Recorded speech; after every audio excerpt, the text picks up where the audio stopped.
इकडे कांदे तर लावले बरं का, पण आपल्या डोक्याला असेच झटे झाले. म्हणजे काय झालं माहिती आहे का, ते डिप्पीचा आला ना हो सारखा खोळमध्ये डिप्पीला. आणि इकडे आपण कांदे तर लावून बसलो, तिकडे काही एका डिप्पीच्या तारी पडून गेल्या. म्हणलं आता कांद्याला पाणी द्यायचं कसं. म्हणलं एवढा मला मागच आपण खर्च केला, आता कसं कांदे बिंदे तर लावून बसलेलो आहे. मग आता कांद्याला पाणी तर द्यावंच लागणार आहे म्हटलं. मग काय डायरेक्ट संगमनेरवरून डायरेक्ट जनरेटर आणलं बरं का. आता जनरेटर आणलं बरं का, ते पण काय सोपं नाही भाऊ. ते डिझेल आणि त्याच्या मागे त्याला 1000-1500 रुपये भाडं वेगळंच. तर मग काय ते कांद्याची लागवड तर म्हणलं करूनच घ्यावं लागणार आहे आपल्याला. मग काय ते रोप उपटायला गेलो.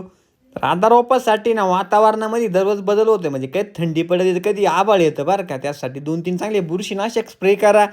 म्हणजे रोपाची आपली गुणवत्ता चांगली राहील नाही का. तर मग काय आपण नेटिओ, कॅब्रिटॉप, रेडोमिल असे औषधं फवारायची. मग काय आपलं हे कामाबरोबर आहे ड्रिप करायचं पण काम चालू आहे. आता आपल्या या प्लॉटमध्ये रोप होतं बरं का. तर मग इथं पण आपल्याला कांदे लावायचे आणि ते लावताना आपण रेन पाईप लावणार आहे.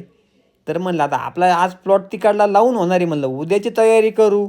तर मग इथं काय ड्रीप बीप पांगून घेतलं आणि तिकडे विहीर येऊ गेलो बरं का. आता हे जनरेटर आहे आणलंय ना, हे 9 ते 5 कंटिन्यू चालू होतं बरं का.